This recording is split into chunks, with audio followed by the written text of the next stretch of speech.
প্রিয় শিক্ষার্থীরা, আজকে আমরা অষ্টম শ্রেণীর গণিত অনুশীলনী 2.1, যেটা অধ্যায়ের নাম হচ্ছে আমাদের মুনাফা, সেই মুনাফা অধ্যায়ের 1 নম্বর অঙ্কটা করব। 1 নম্বর অঙ্কটাতে আমাদের এখানে বলছে, একটি পণ্যদ্রব্য বিক্রয় করে পাইকারি বিক্রেতার 20% এবং খুচরা বিক্রেতার 20% লাভ হয়। যদি দ্রব্যটির খুচরা বিক্রয় মূল্য 576 টাকা হয়, তবে পাইকারি বিক্রেতার ক্রয় মূল্য কত? আমাদের এখানে চাইছে পাইকারি বিক্রেতার ক্রয় মূল্য, কিন্তু আমাদের যে ক্লুটা দেয়া আছে, এখানে যে ক্লুটা দেয়া আছে যে যদি দ্রব্যটির খুচরা বিক্রয় মূল্য 576 টাকা হয়, এই ক্লুটা থেকেই আমাদের বুঝতে হবে যে যার টাকাটা দেওয়া থাকবে আমরা তার ক্রয় মূল্য ধরব, তাহলেই আমাদের অঙ্কটা হয়ে যাবে। আর একটা বিষয় হচ্ছে, এখানে আমাদের পাইকারি বিক্রেতা এবং খুচরা বিক্রেতা সম্পর্কে জানতে হবে। পাইকারি বিক্রেতা হচ্ছে সাধারণত পাইকারি যারা বিক্রি করে তারা মূলত যে পণ্যটা যারা তৈরি করে বা যারা উৎপাদন করে তাদের কাছ থেকে ডিরেক্ট কিনে থাকে। আমরা এটা যদি হচ্ছে একটা শাকসবজির কথা বিবেচনা করি, তাহলে কৃষকের কাছ থেকে যে বিক্রেতা পণ্য কিনবে সরাসরি তাকে বলবো আমরা পাইকারি বিক্রেতা, এবং এই পাইকারি বিক্রেতা যে বিক্রেতার কাছে ওই পণ্যটা বিক্রয় করবে তাকে বলবো আমরা খুচরা বিক্রেতা। তার মানে আমরা যদি একটু ধরি, এখানে আমরা মনে করি যে পাইকারি বিক্রেতা কোনো জিনিস একটা কৃষকের কাছ থেকে 100 টাকা দিয়ে কিনেছে। এখন সে যদি এই জিনিসটার উপর 20% লাভ করতে চায়, তাহলে 20% যদি সে লাভ করতে চায়, তাহলে তাকে জিনিসটা 120 টাকায় বিক্রয় করতে হবে। ওকে, এবং তিনি 120 টাকা কার কাছে বিক্রয় করবেন? 120 টাকা বিক্রয় করবেন খুচরা বিক্রেতার কাছে। খুচরা বিক্রেতার কাছে তার মানে খুচরা বিক্রেতা ওই জিনিসটা 120 টাকায় কিনে নেবে।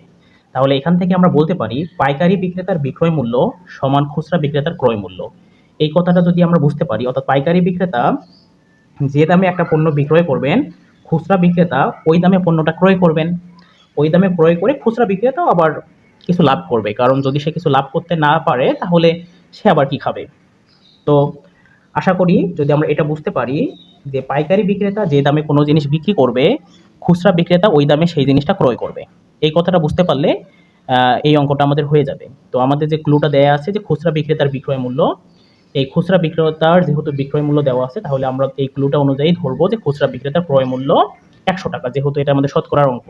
তাহলে আমরা লিখি, ধরি খুচরা বিক্রেতার ক্রয় মূল্য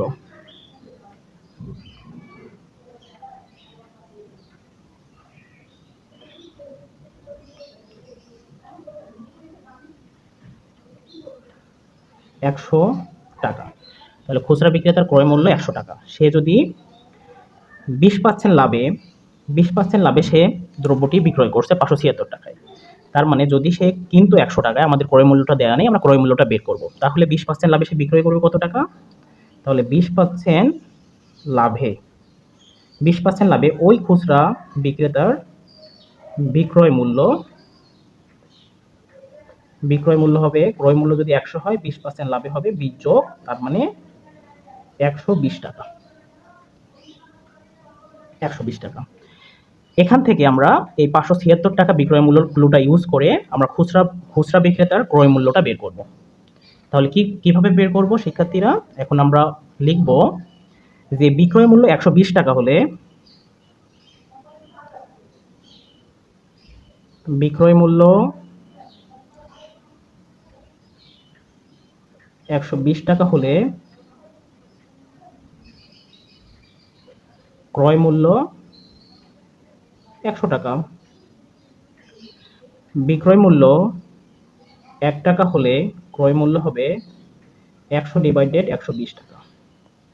বিক্রয় মূল্য আমাদের এখানে যেটা দেওয়া আছে যে 576 টাকা হলে, তাহলে বিক্রয় মূল্য আমরা 576 টাকা হলে ক্রয় মূল্য কত সেটা এখন আমরা বের করব। তাহলে বিক্রয় মূল্য 576 টাকা হলে ক্রয় মূল্য হবে 100 গুণন 576/120। তাহলে এটা আমরা খুচরা বিক্রেতার ক্রয় মূল্যটা এইভাবে আমরা বের করব। তাহলে এখানে যদি আমরা কাটাকাটি করি, এই শূন্য কাটা, যদি এটাকে আমি 2 দ্বারা কাটি তাহলে 5 দোকানো 10, এটাকে 2 দ্বারা কাটলে 6 দোকানো 12, 6 দিয়ে যদি আমি প্রথমে 57 কে কাটি তাহলে 6 নং 54, তাহলে 57 মিলাইতে আর থাকবে 3, 6 এর সামনে 3 এসে হবে 36, 6 6 হবে 36, তাহলে 96। এখন 96 এর সাথে 5 গুণ করলে 5 6 30 এর 0, হাতে থাকবে হচ্ছে আমার 3, 5 9 45 আর 3 হচ্ছে 48, 480 টাকা। তাহলে এই 480 টাকা, এই 480 টাকা হচ্ছে খুচরা বিক্রেতার ক্রয় মূল্য। তাহলে এটা হচ্ছে আমাদের খুচরা বিক্রেতার ক্রয় মূল্য। এখন খুচরা বিক্রেতার ক্রয় মূল্য আমরা এর মধ্যে দেখলাম যে খুচরা বিক্রেতা যে টাকা দিয়ে কিনবে পাইকারি বিক্রেতা সেই টাকায় বিক্রয় করবে। তাহলে আমরা লিখতে পারি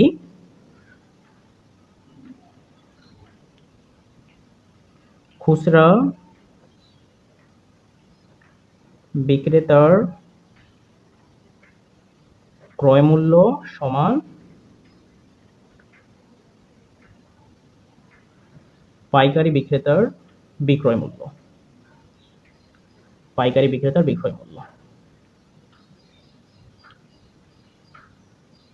হ্যাঁ, দেখা যাচ্ছে না, আমি একটু নিচে লিখি বিক্রয় মূল্য। বিক্রয় মূল্য, ওকে। প্রিয় শিক্ষার্থীরা, আমরা দেখতে পাচ্ছি আমরা পাইকারি বিক্রেতার ক্রয় মূল্য বের করতে পেরেছি। এখন পাইকারি বিক্রেতাও 20% লাভে সে 480 টাকায় এই জিনিসটা বিক্রি করেছে। এখন আমরা ক্রয় মূল্যটা বের করব। তাহলে একই ক্লু হিসাব করে আমরা বের করব যে 20% লাভে, 20% লাভে পাইকারি